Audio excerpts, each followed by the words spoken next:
Hey, today I want to share with you how to create a self-managing business and how to do it in 90 days or less. Here I come. Listen, I want to take you quick back about 10 years ago or so.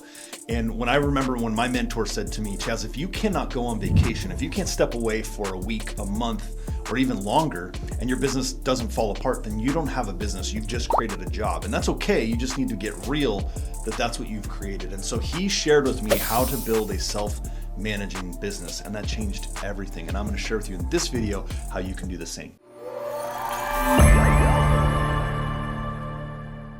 First is the mindset shift, right? From operator to owner. Look, we all have to understand that in business, we're the bottleneck. Like if things aren't moving along, more than likely, we're the reason, we're the bottleneck. And so we have to get out of the way. The goal for each of us is to think like the owner, not the operator.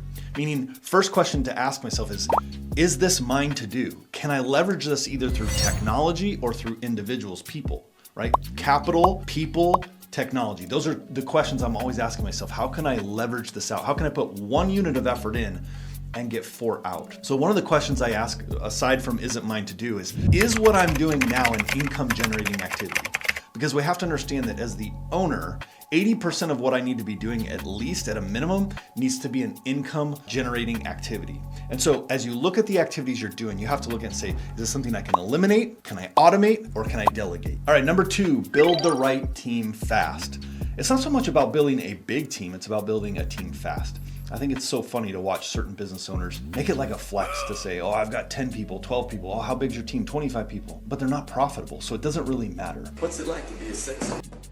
So here's the steps, right? Identify 2 or 3 key roles that you can then list the job tasks and then go get someone to help you. You can leverage through technology, i.e. automation, or you can leverage through people. One of the first places to start is you can leverage by hiring a VA, right? Hire a VA. We have VAs, a virtual assistant. We have a team in the Philippines. We have a team in Honduras, Mexico, India, and we've been able to grow and scale our team, and it's both effective cash-wise, and they're just phenomenal people that do a great job, and we love having them on our team. The other thing is, and this is a mistake that most business owners make, and I want to save you from that. I've done this made this mistake many times, is that they try to hire and give out the job of sales way too quickly. Sales should be one of the last jobs you give away because your role is income producing, right? Is what I'm doing now an income producing activity. So your job is to take sales and that be the last thing you would then give away. Now, as you do this, you're going to want to build operating procedures or what we call a playbook for each of these roles. And it's super simple. In fact, you can use things like ChatGPT to voice in all of the tasks or load a document of all the tasks and ask it to produce a playbook or a standard operating procedures step by step of what that role and task does. Another way you can do that is you could get on a Zoom or Loom and record yourself, share your screen, and show all the steps that it takes to do that job or that task. All right, so now that you have the right mindset and you've got the idea that you've got to now go build a team, the third thing that you're going to want to do is install the systems that it takes to run this team, right? Well, you don't rise to the level of your team, you fall to the level of your systems, right? And so you've got to raise the standard of systems in place. So what are some of these systems that you need to add to your business? First and foremost is you need a project management system. There's lots of them out there. We presently use Asana, but there's things like ClickUp, Monday.com. There's other project management softwares. It doesn't really matter. Just use one that you can keep those tasks organized and keep your team all on the same page. All right, next is a CRM. This is the most important because this is the asset of your business, right? It's a database. It's a customer relationship management system. We use one called Playmakers. It's amazing. It allows us to keep all of our contacts, notes, pipelines, opportunities, recording of calls, text messages, websites, all of literally everything we do in our business is inside of this database, this CRM called Playmakers. And it allows your entire team to really go into the database and see what's going on with your customers. So if you're gonna build a self-managing company, you've gotta have a CRM that runs the business and automates, and you can delegate things and jump into that database and see what's going on with each customer. Number 3, you need a communication and team meeting rhythm. Right? This is a system that really holds everything together. So for us, as a team, we have little early morning huddles that we get on really quick, say, hey, here's what's happening today. We use a system called Slack, or a platform called Slack, that we can communicate with each other. But then once a week, we have a 90-minute meeting as a team where we come together and we say, all right, here's all the things that we did. We track our numbers. These are the metrics we're trying to hit. We call it the 7 key numbers. Here's what we're trying to hit. And you can watch another video I have about the 7 key numbers if you're curious about what those are. But you've got to track your metrics, right? Then we talk about issues that are going on and how do we solve them as a company? How do we move past them, right? So this is not just a social hour. This is identify the tasks and move through them. So you've got to have project management, you've got to have CRM, and you've got to have communication and team meeting rhythms. Number 4 is ownership and accountability through metrics, right? Numbers don't lie. They tell a story, but they don't lie. They tell us what's going on in the business. Now, most entrepreneurs, we avoid them like the plague because it might expose some things and show some leaks in our business. And so most entrepreneurs, they avoid them. But I tell you, you can't manage what you don't measure. And so you've got to track these things. I encourage you to do it. If you want a self-managing company, do it weekly. So on our team meeting, we show up and we have a scorecard, and we go through this scorecard and we say, here are the metrics, the measurements that we're going to track.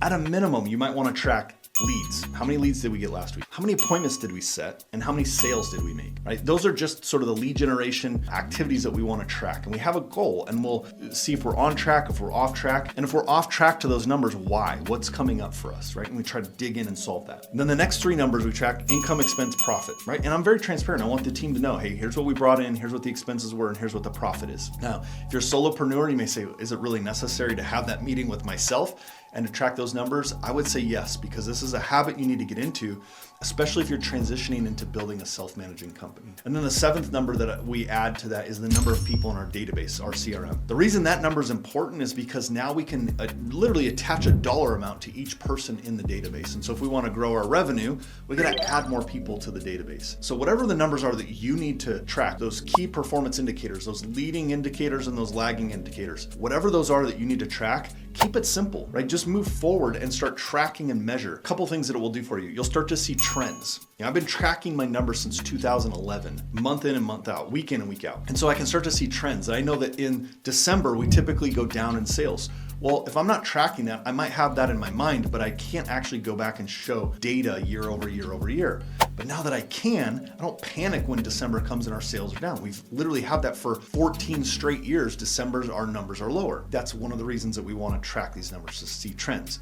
The second reason we want to track these numbers is because it shows us conversion percentages. Right? If I'm tracking leads to appointments, and if I get 100 leads and I get 10 appointments, I know my conversion from lead to appointment is 10%. And that's important for me to know. Why? Because if I want 20 appointments, I got to go get 200 leads. And now I can just work backwards and say, what do I need to do to go get 200 leads? So this is really important if you want to build a self-managing company, is to track and look at those key performance indicators with metrics and scorecards. All right, now that you're starting to get everything in place, this principle of building a self-managing company is important. And we call it hands off, but not eyes off. Look, your role as a leader and a coach is to help get the best out of the team you've just put in place. You've given them systems and processes and standards to live up to. You've given them scripts and playbooks, and you're working with them through the systems that you've installed. Now your job is to help them achieve that. And it doesn't mean that you go eyes off. I mean, you come off hands off. So here's what we do. We call it, I do it, we do it, they do it. So first, I'm gonna do the task. I'm gonna show you how to do it. Then we do it together. Now I'm gonna sit over your shoulder as a coach. And that's the phase we're in right here. We do it together, right? I'm gonna watch you do it. I'm gonna give you feedback. I'm gonna give you instructions. I'm gonna share with you how you can make that better and where we missed. And you're gonna give me feedback. And then you're gonna do it by yourself. And eventually I hand that over. The mistake that most people make in building a self-managing company is they do the task, they record it, they do the process, and then they just hand it over. You've got to have that transition stage where we do it together. So I'll give you an example.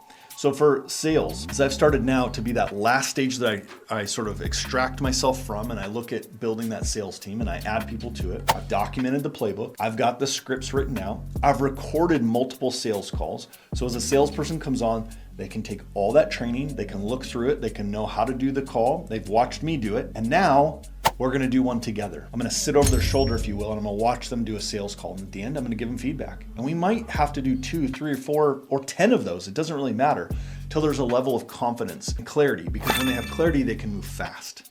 And once they have that, then they go do it and they're on their own. And now we track those metrics. So this is really a key. right? You're hands off, but you're not eyes off your business. Listen, the key to freedom in business is building it as a self-managing company. The ability, that's really what a business is, my friend, is to be able to step away from the business so you don't have to do every task, answer every email, return every phone call, because you'll suffer from burnout, blowout, or rust out in your business. So what I want to help you do is build a self-managing company, a company that can grow, scale without you. In fact, most business owners I work with, as soon as they extract themselves and we put all of these things in place, the business actually grows. And they're surprised, like, I can't believe the business is growing so fast. Well, why? Because we removed you as the bottleneck. And we got all the systems and processes and the right people on the bus to now build the business. Look, if you want help doing this, I want you to go to coach.chazwilson.apply. We'll put the link in the video and fill out the application. We'll get on a strategy call and help you implement these disciplines and principles in your business so you can build a self-managing company and take your business to have the life you lived of. This business can now serve your life, not you serve your business.